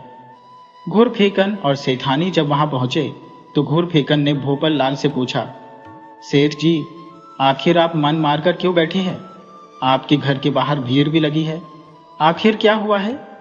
सेठ भोपल लाल शर्मिंदा होकर बोले, बेटा मुझे माफ करना, मैं तुम्हारे ही कारण अपनी बेटी का विवाह नगर के एक बड़े सेठ के बेटे से तय कर दिया था, परंतु शादी का दिन आने पर वह सेठ अपनी बात से यह कहते हुए मुकर गया कि तुम्हारी औकात नहीं है कि तुम्हारी बेटी मेरे घर की बहू बने। मैंने सोचा था कि तुम एक मामूली मुनीम हो, तुमसे अपनी बेटी का विवाह कर दूंगा तो बेइज्जती होगी, परंतु आज मुझे समझ आ गया। तभी सेठानी गुस्से में लाल होकर बोली, अरे भोपल, तूने अपने मुंह से मुनीम किसे बोला? यह मुनीम नहीं, मेरा देवर है और सेठ ललन राय का छोटा भाई। अब तुम हमारे संबंधी हो, आगे से अगर तुम्हारे मुंह से मुनीम शब्द निकला तो मैं तुम्हारे सिर पर करी हुई हानि से फोड़कर काला कर दूंगी। और तुम्हारी हिम्मत कैसे हुई कि तुम मेरी देवरानी का विवाह किसी और से तय कराए? अब तुरंत इन दोनों का विवाह करवाओ, नहीं तो मैं अपने पर आ गई तो तुम्हारी खैर नहीं। सेठ भोपल लाल ने जब देखा कि सेठानी गुस्से में लाल है तो उन्होंने तुरंत अपनी बेटी का विवाह धूमधाम से घुरफेकन लाल से करा दिया और वहां से विदाई कर दी। सेठानी दोनों को घर लेकर आ गई। सेठ लल्लन राय ने जब तीनों को आते देखा तो उनकी खुशी का ठिकाना नहीं रहा। घुरफेकन और शिमला ने सेठ का आशीर्वाद लिया। धीरे धीरे समय का पहिया चलता गया। 8 साल बाद सेठानी और सेठ को एक ही संतान हुई, एक बेटी, जिसका नाम सेठानी ने बड़े प्यार से पलक रखा था। मगर दुर्भाग्य की बात, सेठानी बेटी के जन्म के कुछ ही महीने बाद दुनिया छोड़ चली गई। सेठ ललन राय पर तो दुख का पहाड़ टूट पड़ा। मुनीम घुरफेकन और उसकी पत्नी शिमला ने दुख की उस घड़ी में सेठ को जैसे तैसे संभाला। सेठ भी अपनी बेटी का मुख देखकर खुद को संभाल लिया, वरना वह सेठानी से इतना प्रेम करते थे कि उनके वियोग में अपना प्राण त्याग देते। धीरे धीरे समय गुजरा। एक दिन मुनीम घुरफेकन ने सेठ के सामने दूसरे विवाह का प्रस्ताव रखा। सेठ भड़क गए। वह बोले, घुरफेकन, तुम्हारा दिमाग तो नहीं फिर गया है? भला अब मेरी शादी करने की उम्र है? वैसे भी अगर कोई मजबूरी होती तो मैं इस पर विचार भी करता, परंतु घर संभालने और बेटी की देखरेख करने के लिए घर में एक बहू है, मुझे शादी करने की कोई जरूरत नहीं है। मुनीम के बहुत समझाने के बाद भी सेठ ने दूसरा विवाह नहीं किया था, और करते भी कैसे? उन्हें तो कोई गंभीर बीमारी थी, इसी कारण वह विवाह का सोचते भी नहीं थे। धीरे धीरे सेठ अब बूढ़े होते जा रहे थे, जिसके कारण उनके स्वास्थ्य में काफी दिक्कत होने लगी। एक बार सेठ ललन राय बहुत ज्यादा बीमार पड़ गए। मुनीम घुरफेकन लाल तुरंत वैद्य को लेकर आए। वैद्य ने सेठ की जांच पड़ताल की और मुनीम से बताया, घुरफेकन जी, अब सेठ का समय हो गया है, इनको अब कोई नहीं बचा सकता, आप इनकी सेवा कीजिए, यह कुछ दिन के ही मेहमान हैं। जब मुनीम ने यह बात सुनी तो उनके पैरों तले की जमीन खिसक गई। वह बहुत दुखी हुए, परंतु सेठ ललन राय के सामने वह अपना दुख छिपाकर झूठी मुस्कुराहट के साथ रहते और उनसे कहते, सेठ जी, मैं आपको कुछ नहीं होने दूंगा, आप बिल्कुल निश्चिंत रहिए। धीरे धीरे 1 सप्ताह गुजर गया। एक दिन सेठ ललन राय ने मुनीम जी को बुलाकर कहा कि लगता है अब मेरा आखिरी समय आ गया है। अगर मैं दुनिया से चला भी जाता हो तो तुम अपने आप को संभाल लेना।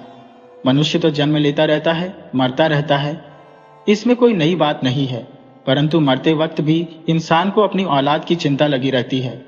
अगर उसकी औलाद को संभालने वाला तुम सब भाई मिल जाता है तो वह सुकून से मर सकता है।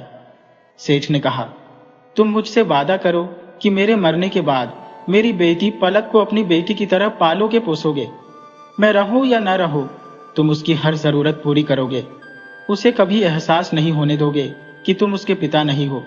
उसके बड़ी हो जाने पर उसका विवाह उसकी मर्जी से कर दोगे और उसके बाद मेरी सारी जायदाद उसे सौंप दोगे। मुनीम घूर फेकन लाल ने कहा, भैया जी, मैंने आपका नमक खाया है। आपने ही तो मुझ बेसहारे को सहारा दिया है। भला मैं आपके साथ गद्दारी कैसे कर सकता हूं? और फिर मेरी भी कोई औलाद नहीं है, मैं किसके लिए कुछ करूंगा? अब पलक ही है जो आपके बाद मेरे जीने का सहारा है। आप इन सब बातों का व्यर्थ में चिंतन न करें। कुछ दिन बाद सेठ जी दुनिया से चले गए। मुनीम घूर फेकन बहुत दुखी हुए। होता भी क्यों नहीं, सेठ जी के कारण ही उनकी दुनिया बसी थी। आज वही सेठ जी उन्हें हमेशा के लिए दुनिया में अकेला छोड़कर चले गए। कुछ दिन मुनीम परेशान रहे, परंतु उन्हें सेठ की एक बात हमेशा याद रही, बेटी पलक की परवरिश सही ढंग से करनी है। मुनीम जी ने पलक को बहुत प्यार से पाला। पलक मुनीम जी को पिता और उनकी पत्नी शिमला को माता समझती थी।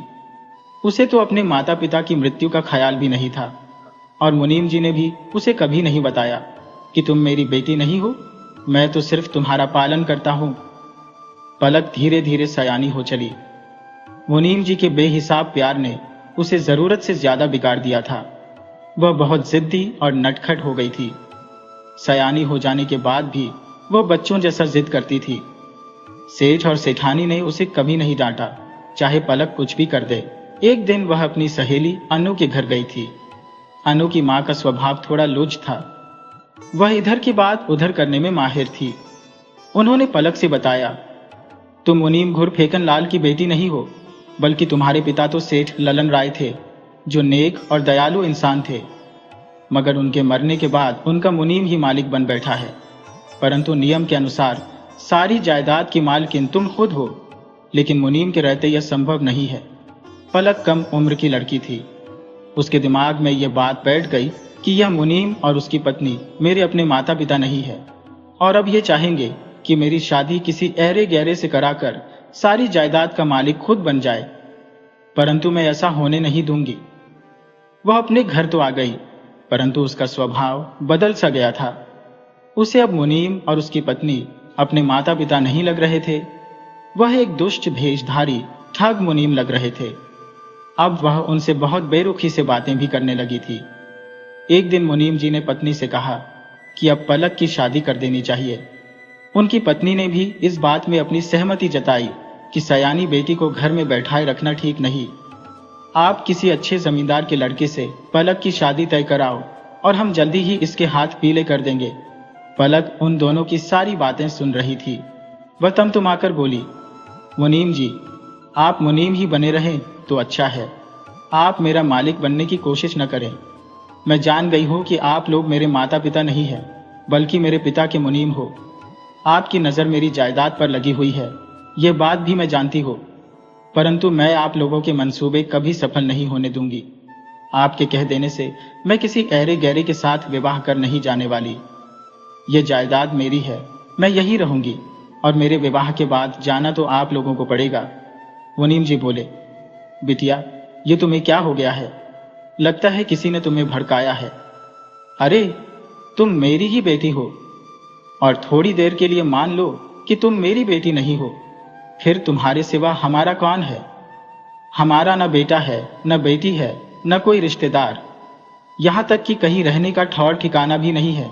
तो फिर किसके लिए धोखाधड़ी करेंगे हम जो भी कर रहे हैं तेरे लिए ही कर रहे हैं, और जिंदगी भर तुम्हारे लिए ही करते रहेंगे। तुम हमारे लिए बुरे ख्याल अपने मन में मत लाओ। हम तुम्हारे कोई दुश्मन नहीं है।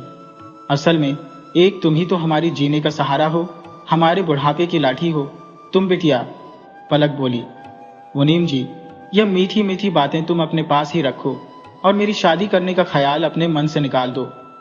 मैं शादी जब भी करूंगी अपनी मर्जी से करूंगी। तुम मेरे बारे में सोचना भी मत। मैं मालकिन हूं, मेरी जहां मर्जी होगी मैं वहां खुद विवाह कर लूंगी। धीरे धीरे समय गुजरा। पलक का व्यवहार बहुत बुरा होता जा रहा था। एक दिन कुछ पैसे लेकर पलक विवाह करने के लिए दूसरे शहर चली गई। मुनीम तो जैसे डर ही गए। उन्होंने सोचा, यह मूर्ख लड़की किसी गलत हाथ में न फंस जाए, नहीं तो बर्बाद हो जाएगी। हे भगवान, रक्षा करना इस घमंडी लड़की की। वह चलते चलते दूसरे शहर पहुंच गई। उसके पीछे 2 आवारा किस्म के लड़के लग गए, जो उसके जिस्म को नोचना चाहते थे। यह संयोग ही था कि पलक की सहेली अनु के पिता उसी शहर में एक सेठ के पास काम करते थे। उन्होंने देख लिया कि मेरी बेटी की सहेली पलक यहाँ आई हुई है और दो बदमाश उसके पीछे भी लगे हुए हैं। वे उसे बहला फुसला कर गलत जगह भी ले जा सकते हैं। उन्होंने अपने सेठ के बेटे रोहन से कहा कि देखिए छोटे सेठ, वह लड़की हमारे नगर के सेठ ललन राय की बेटी है। आप उसे किसी भी तरह से सुरक्षित जगह रहने का प्रबंध कर दीजिए ताकि वह गलत हाथों में न जाने पाए। आजकल जमाना बहुत खराब है, इंसान पशु से भी बदतर हो जा रहा है। सेठ का बेटा रोहन अपने मुनीम की बात मानकर पलक के पास गया। उसने एक नौकर का भेष बना रखा था, परंतु उस भेष में भी आवारा लड़के उसे पहचानते थे कि यही इस नगर के सबसे बड़े सेठ का बेटा है। देखते ही वे भाग लिए। दोनों को भागते देख पलक को समझ में आ गया कि वे दोनों गलत आदमी थे, मगर यह आदमी अच्छा हो इसका क्या भरोसा। उसने उस आदमी से पूछा, अब तुम कौन हो और यहाँ क्यों आए हो? तब रोहन बोला, मैं सेठ बनवारी लाल का नौकर हूँ और आपकी मदद के लिए आया हूँ। अगर आपको मुझसे मदद चाहिए तो ठीक, वरना जयराम जी की। पलक को मदद चाहिए थी। उस शहर में उसके पहचान का कोई नहीं था। उसके सामने इस लड़के के सिवा कोई सहारा नहीं था।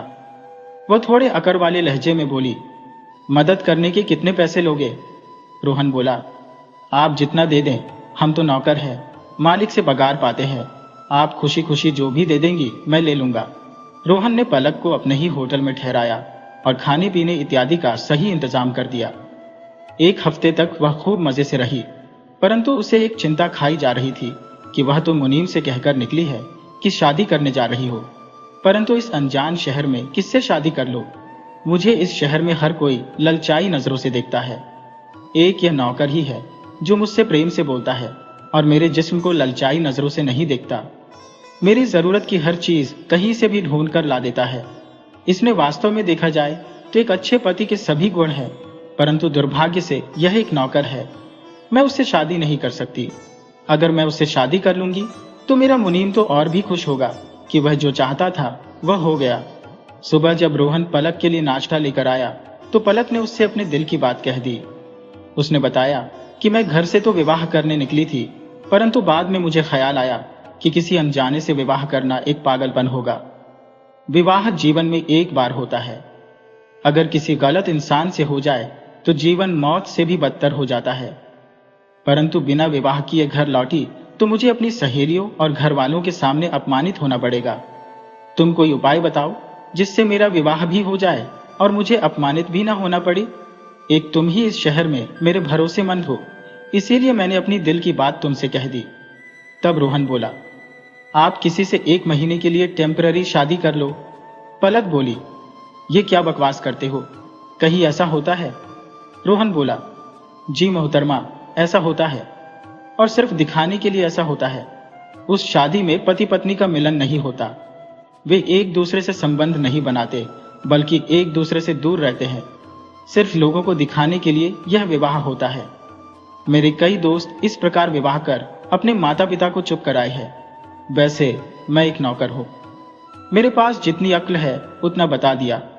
आप बड़े घर की बेटी हो, आप मुझसे समझदार भी हो।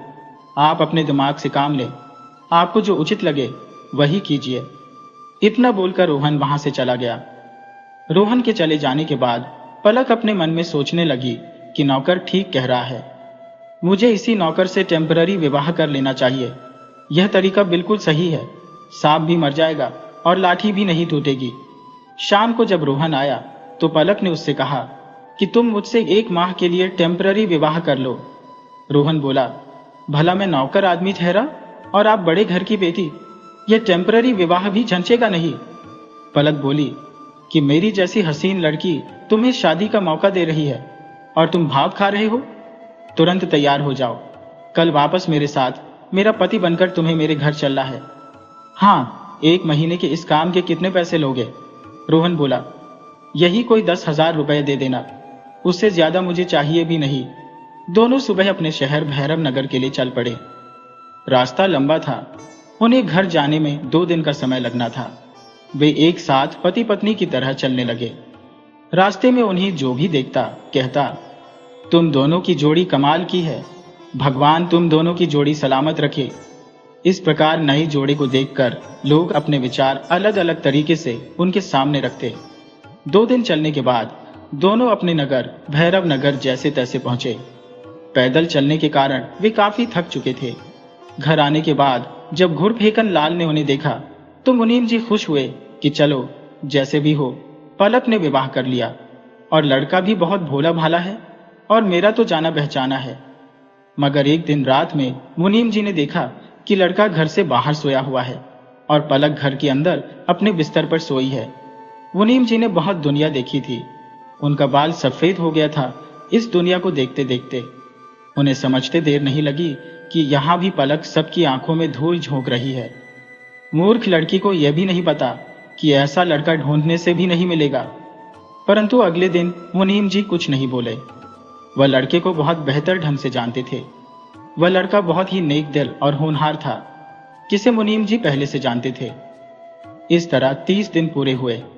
रोहन पलक से मुक्त होकर अपने शहर जाने को तैयार हुआ। पलक ने कहा, तुम जितनी जल्दी हो यहां से निकल जाओ। मैंने अपनी सहेलियों से बता दिया है कि मेरे पति बहुत बड़े सेठ हैं। अभी तक किसी को खबर नहीं हुई है कि तुम एक मामूली नौकर हो। मुनीम जी उन दोनों की बातें सुन रहे थे। तभी मुनीम जी ने बताया, बिटिया, जिसे तुम नौकर समझने की भूल कर रही हो और जबरदस्ती भगा रही हो, वह कोई नौकर नहीं है, बल्कि रामनगर के सेठ बनवारी लाल के पुत्र रोहन है, और इनकी हैसियत कहीं हमसे ज्यादा है। मैं इनसे और इनके पिता से कई बार मिल चुका हूं। इनके पिता के साथ कई वर्षों से हम व्यापार कर रहे हैं। हमारा आधा माल इनके पास से ही आता है। तुम्हारी शादी की बात मैंने इन्हीं से चलाई थी, परंतु तुमने इनकार कर दिया। फिर तुमने इनके साथ नाटक किया तो तुम्हें परखने के लिए इन्होंने भी तुम्हारे साथ नाटक किया। तुमने इन्हें अपने घर से बाहर चटाई पर सुलाया, इन्हें ठीक से खाने को भी नहीं दिया, एक नौकर जैसा व्यवहार किया। अब ये जा रहे हैं, तुम रोक सको तो इन्हें रोक लो। पलक के तो जैसे पैरों तले की जमीन ही खिसक गई। मुनीम जी उसे फिर से अपने पिता नजर आने लगे। वह मुनीम जी से बोली, पिताजी, मुझे माफ कर दो। मैंने आपको गलत समझ लिया था। आप मेरे पिता हो और मरते दम तक मेरे साथ ही रहोगे।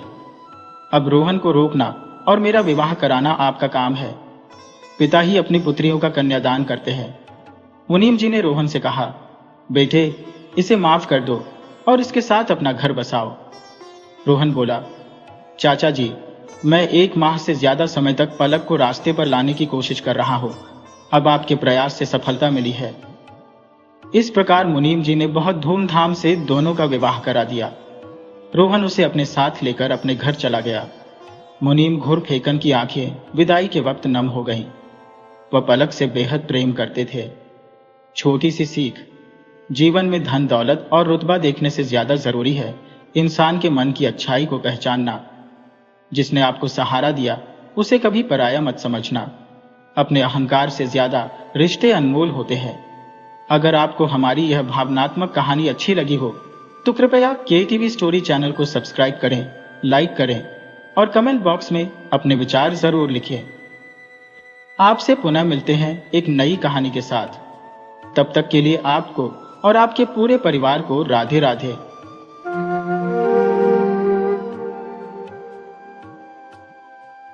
घमंडी देवरानी। एक गांव में 7 भाई अपने वृद्ध माता पिता और एक बहन के साथ रहते थे। सातों भाइयों का विवाह हो चुका था और वे सभी मिलजुल कर रहते थे। इन 7 भाइयों में सबसे छोटा भाई था, जिसकी पत्नी अत्यंत सुंदर और बुद्धिमान थी। वह नित्य पूजा पाठ करती थी और ईश्वर के प्रति उसकी अगाध श्रद्धा थी।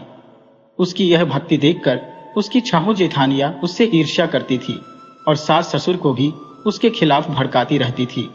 बड़े 6 भाई खेती बाड़ी का काम करते थे और छोटा भाई साहूकार के यहाँ नौकरी करता था।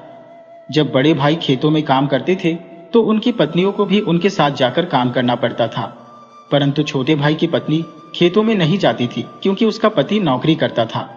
अतः वह घर में ही खाना पकाने का काम करती थी। इस बात से भी बड़ी जेठानियां उससे जलती थी। उन्हें लगता था कि यह तो आराम से जीवन व्यतीत कर रही है, जबकि हमारे भाग्य में कष्ट है कि हमें खेतों में भी काम करना पड़ता है। इसलिए वे उसे विभिन्न तरीकों से सताती रहती थी और उसे सताने के लिए नए नए षड्यंत्र रचती रहती थी। एक दिन की बात है, जब हमेशा की तरह सूर्यास्त होते ही छोटा भाई काम से लौट आया और बाकी 6 भाई भी खेतों से आ गए। नहा धोकर सभी भाई एक साथ भोजन करने बैठे। उनके माता पिता और बहन भी भोजन में शामिल हुई। बाद में उनकी पत्नियां भी भोजन करने बैठ गई। बड़ी जेठानियां, जो बड़े भाइयों की पत्नियां थी, जल्दी जल्दी खाना खाकर हाथ मुंह धो लेती और रसोई से फटाफट बाहर निकल जाती, ताकि उन्हें रसोई का कोई काम न करना पड़े। बेचारी छोटी देवरानी सारे घर, सारी रसोई की साफ सफाई, बर्तन मांजना और फिर सारी रसोई को समेटकर सारा काम निपटाकर चुपचाप अपने कमरे में सोने चली जाती। वहां उसका पति उसकी राह देख रहा होता था। दोनों कुछ देर बातें करते और फिर सो जाते थे, क्योंकि उसका पति अपनी पत्नी से बहुत प्रेम करता था।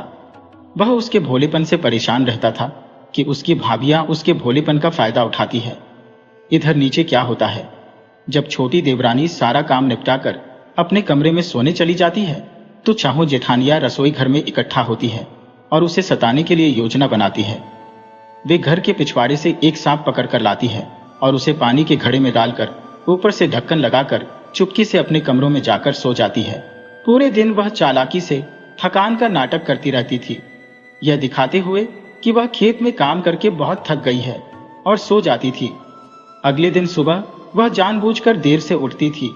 जैसे ही सूर्योदय हुआ, छोटी देवरानी, जो छोटी बहू भी थी, जाग गई और अपने दैनिक कार्यों में लग गई। अपने रोजमर्रा के कामों को निपटाकर वह खाना बनाने के लिए रसोई में गई।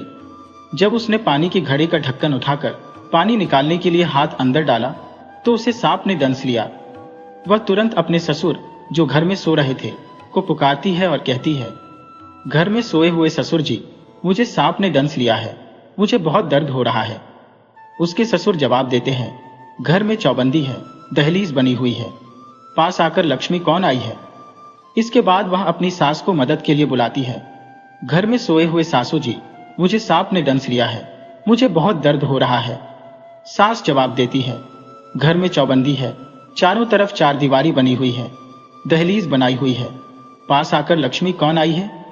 वह निराश होकर एक एक करके अपने सभी देवरों, जेठों, जेठानियों और ननद को भी मदद के लिए पुकारती है, लेकिन सभी वही जवाब देते हैं। अंत में वह अपने पति को पुकारती है, पलंग पर सोए हुए पति जी, मुझे सांप ने दंस लिया है, मुझे बहुत दर्द हो रहा है। पत्नी की पुकार सुनकर पति हड़बड़ाकर उठते हैं और दौड़कर रसोई में घुसते हैं।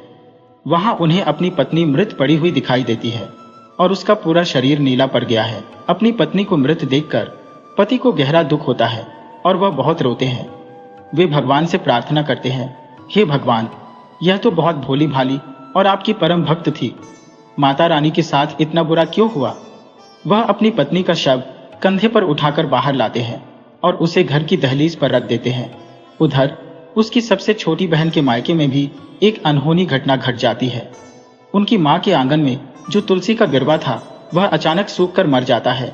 इसे देखकर छोटी बहू का भाई चिंतित हो जाता है, क्योंकि उसकी बहन ने अपनी डोली में बैठते समय उससे कहा था, भाई, अगर मेरे ऊपर कोई संकट आ गया तो यह तुलसी भी मर जाएगी। भाई एक क्षण भी बर्बाद नहीं करता और उसी वेशभूषा में दौड़कर अपनी बहन के ससुराल पहुंच जाता है। वहां सबसे पहले वह अपनी बहन के ससुर से पूछता है, ससुर जी और सास जी, मेरी बहन कहाँ है। ससुर जवाब देते हैं, बेटा, हमने तुम्हारी बहन को कहीं नहीं देखा। ससुर का जवाब सुनकर भाई अपनी सास से पूछता है और उन्हें भी वही जवाब मिलता है। बाद में वह अपनी बहन की जेठानी, ननद और देवरों से भी पूछता है, लेकिन सभी से उसे एक ही जवाब मिलता है। अंत में वह अपने बहनोई के पास जाता है और पूछता है, जीजा जी, मेरी बहन कहाँ है। यह सुनते ही बहनोई जोर जोर से रोने लगता है और साली को सारी बात बताता है। साला अपनी बहन की मृत्यु की खबर सुनकर फूट फूट कर रोने लगता है। कुछ देर तक वह रोता रहता है। इसके बाद वह अपनी बहन को जीवित करने के लिए भगवान से प्रार्थना करने का निर्णय लेता है। यह सोचकर कि भगवान उसकी प्रार्थना सुन लेंगे, वह उठकर मंदिर की ओर चल पड़ता है। इधर सातवां भाई सोचता है कि पत्नी का शव ज्यादा देर तक घर पर रखना उचित नहीं है, उसे अंतिम संस्कार दे देना चाहिए। वह अपनी मां के पास जाता है और कहता है, मां, मेरी बहू की गोद भरना है, उसका काजल कुमकुम लगाना है।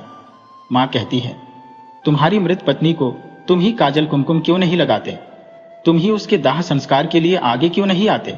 मृत पत्नी की गोद भरने के लिए मां तैयार नहीं होती है। यह देखकर वह अपनी बड़ी भाभी से कहता है कि वह उस रस्म को पूरी करे, लेकिन वह भी सास की तरह ही जवाब दे देती है। इसके बाद वह दूसरी, तीसरी, चौथी, इस तरह अपनी सभी 6 भावजियों से विनती करता है, लेकिन कोई भी तैयार नहीं होती है। अब घर में गोद भरने की रस्म पूरी करने के लिए कोई और तैयार नहीं था, इसलिए वह सोचता है कि वह स्वयं ही उस रस्म को पूरा करेगा। वह बाजार जाता है और एक साड़ी की दुकान पर जाकर दुकानदार से कहता है, दुकानदार भाई, मुझे एक जरी की साड़ी और चोली दीजिए। दुकानदार पूछता है, इतनी रात गए आपको साड़ी चोली की क्या आवश्यकता है? वह कहता है, आज मेरी प्रेमिका की आग में जलकर राख हो गई है। दुकानदार समझ जाता है कि कुछ अनहोनी हो गई है और उसे एक साड़ी चोली दे देता है। वह वहां से फूलों की दुकान पर जाता है और फूल वाली से कहता है, फूल वाली माँ, मुझे कुछ फूल दीजिए। फूल वाली पूछती है, इतनी रात गए आपको फूलों की क्या आवश्यकता है? वह कहता है, आज मेरी प्रेमिका की बग्घी यहाँ राख हो गई है। फूल वाली समझ जाती है कि कुछ अनहोनी जरूर हुई है और उसे फूलों की माला दे देती है। वह पड़ोसिन के पास जाता है और उससे कहता है, पड़ोसन भाभी, मुझे काजल कुमकुम दीजिए। पड़ोसिन पूछती है, इतनी रात गए आपको साज सज्जा की क्या आवश्यकता है? वह कहता है, आज मेरी प्रेमिका की प्रेम अग्नि में बलिदान हो गई है। पड़ोसिन तुरंत उसे काजल कुमकुम दे देती है। सारी सामग्री लेकर वह घर पहुंचता है। वह अपनी पत्नी के शव को नई साड़ी चोली पहनाता है, उसके बालों में फूलों की माला सजाता है और काजल कुमकुम लगाता है। फिर वह अपने पिता से कहता है, पिताजी, मेरी पत्नी की चिता की रचना करिए। पिता कहते हैं, तुम्हारी मृत पत्नी है, तुम खुद उसकी अर्थी सजाओ। पिता के ना कहने पर वह अपने बड़े भाई से कहता है, लेकिन वे भी मना कर देते हैं। वह एक एक करके सभी भाइयों से कहता है, लेकिन सभी भाई मना कर देते हैं। अंत में निराश होकर वह पड़ोसियों के घर जाता है और उनसे कहता है, पड़ोसी भाइयों, मेरी पत्नी की अर्थी सजाने में मेरी मदद करिए। पड़ोसी उसकी पत्नी की अर्थी सजाने के लिए तैयार हो जाते हैं। वह चिता सजाकर अपने पिता से पूछता है, पिताजी, मैं उसे कहां अग्नि दूं? उसे किस रास्ते से बाहर निकालूं? पिता कहते हैं, उसे पिछले दरवाजे से ले जाना, मृत स्त्री को सीमा के बाहर निकाल देना। पिताजी की बात सुनकर उसे बहुत दुख होता है। वह अपनी मां से पूछता है, लेकिन मां भी ऐसा ही जवाब देती है। फिर वह एक एक करके अपने भाइयों से पूछता है, लेकिन भाई भी उसे ऐसा ही जवाब देते हैं। आखिर में वह अपनी बहन से पूछता है, बहना, मैं उसे कहां अग्नि दूं? उसे किस रास्ते से बाहर निकालूं? बहन कहती है, उसे मुख्य द्वार से ले जाना, तुलसी वृंदावन के पास अग्नि देना। बहन की बात सुनकर वह पत्नी का शव उठाता है और मुख्य द्वार से बाहर निकालकर पड़ोसियों की सहायता से तुलसी के पास उसकी चिता जलाता है। तभी उसका साला वहां आ जाता है। वह भगवान को प्रसन्न करके अपनी बहन को जीवित करने का वरदान प्राप्त कर चुका था। भगवान ने उसे एक अद्भुत छड़ी दी थी। वह छड़ी अपनी बहन के मस्तिष्क पर घुमाता है और तुरंत ही उसकी सबसे छोटी बहू जीवित होकर बैठ जाती है। उसके शरीर पर एक भी घाव का निशान नहीं रहता और वह पहले जैसी ही स्वस्थ दिखाई देती है। बहन को जीवित देखकर भाई और उसका पति दोनों बहुत खुश होते हैं। अब छोटी बहू का भाई अपने बहनोई से कहता है, तुम दोनों मेरे साथ मेरे घर चलो। वे तुरंत एक पालकी लाते हैं और उसमें बहन और बहनोई को बैठाकर बैन बाजे के साथ उन्हें अपने घर ले जाते हैं। उसकी बहन बड़ी सुख शांति से अपना जीवन बिताने लगती है, क्योंकि वह माता रानी की परम भक्त थी। माता रानी ने उसकी और उसके भाई की लाज रखी थी। उसके ससुराल वाले, जिनमें पिता, ससुर, सास, देवरानी और जेठानी शामिल थे, ने उसे कभी कोई सम्मान नहीं दिया। जीते जी तो वे उसकी कदर नहीं करते थे और मरने के बाद भी उन्होंने उसे कोई सम्मान नहीं दिया। हालांकि देवरानी जेठानी तो घर के रिश्ते होते हैं और बुरे समय में तो सब एक हो जाते हैं, लेकिन उसकी जेठानी भी उसके साथ नहीं मिली थी।